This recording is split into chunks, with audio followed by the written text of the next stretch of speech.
Good morning friends, কেমন আছেন? আশা করি আপনারা ভালো আছেন। আমি আর হাপ্পু ভালো আছি। আজকে দেখুন এখানে প্রচন্ড সারা রাত বৃষ্টি হয়েছে কলকাতায়।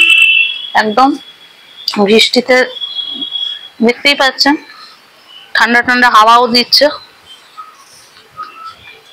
খুব ভালো, ওয়েদারটা খুব ভালো আছে। আজকে সকাল সকাল চলে এলাম আপনাদের সঙ্গে একটা রান্না শেয়ার করার জন্য। আমি সেটাই এবার আপনাদেরকে দেখাচ্ছি। হ্যাঁ, আজকে যে রান্নাটা আমি আপনাদের সঙ্গে শেয়ার করছি সেটা হচ্ছে মাছের ভর্তা। এটা বাংলাদেশি রান্না। এটা মেনলি ইলিশ মাছের লেজা দিয়ে করলে বেশি ভালো হয়। তা আমি তো ইলিশ মাছ পাইনি এখানে, মানে বাজারে যেতে হতো। তো বাজারে তো আমি যাই না সেরকম ভাবে, তা সেই জন্য ইলিশ মাছ পাইনি। তা আমি যে রুই মাছ দিয়েই এটা করছি, মাছের ভর্তাটা।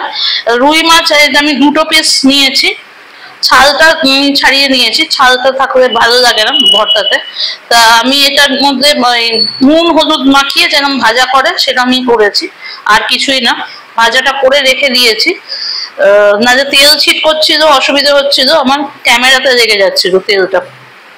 আর এখানে রয়েছে হচ্ছে পেঁয়াজ লাগবে, রসুন লাগবে। রসুনটা আপনারা যতটা মাছ নেবেন সেই আইডিয়াতে করে নিয়ে নেবেন। আমি এখানে জাস্ট 3টে নিয়েছি। 2টো শুকনো লঙ্কা নিয়েছি আর 1টা কাঁচা লঙ্কা। আর লাগছে হচ্ছে অল্প নুন। এই যে, ঠিক আছে। তেলটা অবশ্যই আগে থেকে আমার গরম করাই হয়ে গেছে। আমি এটা আপনাদের এবার দেখিয়ে দিচ্ছি। এই তেলটাতেই আমি করব। এটাতে মাছও ভাজলাম, ওই তেলটাতেই রয়েছে। প্রথমে আমি দিয়ে দিচ্ছি হচ্ছে একটু পেঁয়াজ। পেঁয়াজটা না দিলে ভালো লাগবে না, টেস্টটা আসে না। পেঁয়াজ দেবেন আপনারা। এটাকে একটু গোল্ডিশ ব্রাউন টাইপের আনতে হবে, মানে একটু গোল্ডিশ ব্রাউন হলে ভালো লাগে, একটু ব্রাউনিশ কালার হবে। আস্তে আস্তে করে করবে, সিমে রেখেই করবেন। আমি আপনাদের আগেও বলেছি সবসময় সিমে রেখেই করবেন, যাতে জিনিসটা ইয়ে হয়।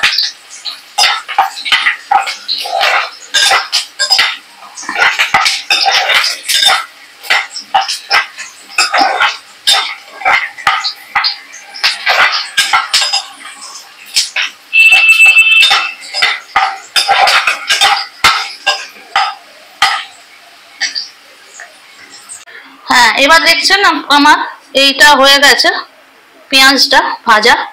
ঠিক আছে, এই যে পেঁয়াজটা ভাজা হয়ে গেছে। এবার আমি একটু এই শুকনো লঙ্কা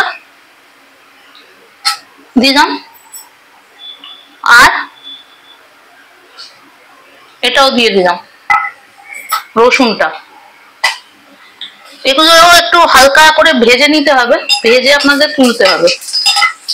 আর এই যে তেলটা, এটা আপনাদের লাগবে। এই তেলটা কিন্তু ওয়েস্ট করার দরকার নেই। এই তেলটাতেই আমরা ভর্তাটা মাখবো, ঠিক আছে।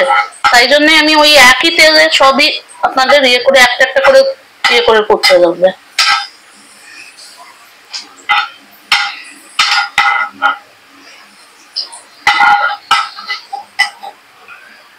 আমি তুলে নিলাম ওইটা, এটাও হয়ে গেছে। এবারে হচ্ছে কাঁচা লঙ্কাটাও আপনাদের একটু ফ্রাই করে নিতে হবে। আপনারা অ্যাকর্ডিং টু ইয়োর টেস্ট এটা করবেন, যে কতটা ঝাল আপনারা খেতে পারেন।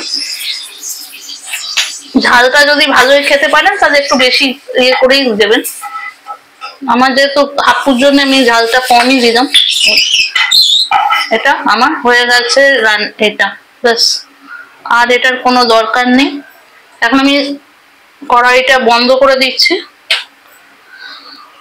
এবার নেক্সট যেটা প্রসেস সেটা হচ্ছে আমাকে এই মাছটা ছাড়াতে হবে। মাছটা ছাড়িয়ে আমি আপনাদের সঙ্গে আবার ব্যাক করছি। ওকে, আমার এইটা হয়ে গেছে। দেখুন আমি ইয়েটা ছাড়িয়ে নিয়েছি, মাছটা। মাছটা ভালো করে ছাড়াতে হবে যেন কোনো কাঁটা ফাটা না থাকে। ইলিশ মাছ হলে আপনাদের একটু বেশি সময় লাগবে, তবে ইলিশ মাছ হলে বেশি টেস্ট হবে। আর এই বর্ষাকালে তো খুবই ভালো লাগবে আপনারা। আমি তো রুই মাছ দিয়ে করেছি, তবে আপনারা এই একই রেসিপি ইলিশ মাছ দিয়েও করতে পারেন। এবার আমি নিয়ে নিচ্ছি হচ্ছে পেঁয়াজ, লঙ্কা, সবগুলোকেই আমি এর মধ্যে নিয়ে নিচ্ছি। নিয়ে আমি ভালো করে এটার সঙ্গে মাখবো। এই যে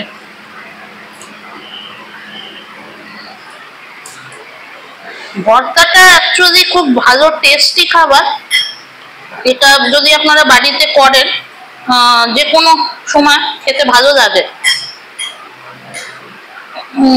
শীত বর্ষাকালে তো খুবই ভালো লাগে, আমার তো খুবই ভালো লাগে। মানে একই রকমের মাছের রেসিপি না করে আমি ভর্তাটা যদি করি তাহলে সৌনকও পছন্দ করতো এটা খাওয়াটা। এটা আমি নিলাম। এরপরে আমি যে তেলটা ইউজ করেছিলাম সেই তেলটাই আমি আবার এখানে একটু দিয়ে দেবো। একটু তেল দিতে হবে ভর্তাতে, ওই তেলটাই আমি দিয়ে দিলাম। যেমন আমরা আলু সেদ্ধ মাখি সেরকমই।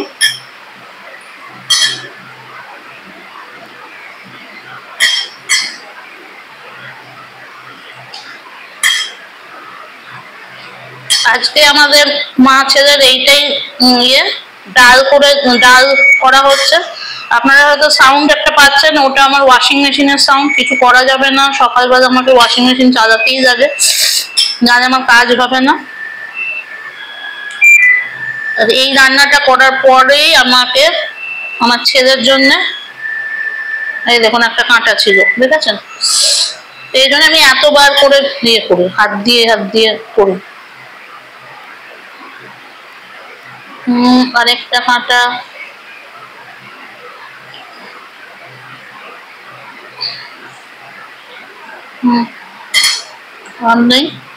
আর অল্প একটু নুন দেবো।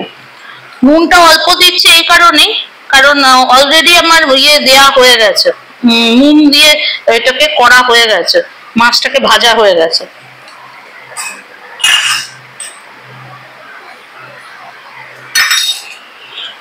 অল্প একটু নুন দিলাম, দেখতেই পাচ্ছেন, অল্প নুন দিয়ে ভালো করে মাখলাম।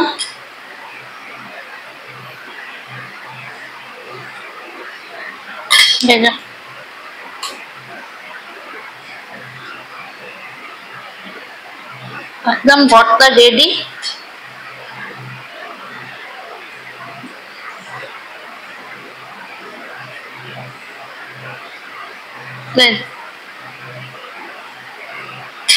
গরম গরম ভাত। আজকে আমি করছি ডাল করব, ডালটা এক্ষুনি বসিয়ে দেবো। ভাত, ডাল আর মাছের ভর্তা। Okay, bye, see you in a next blog.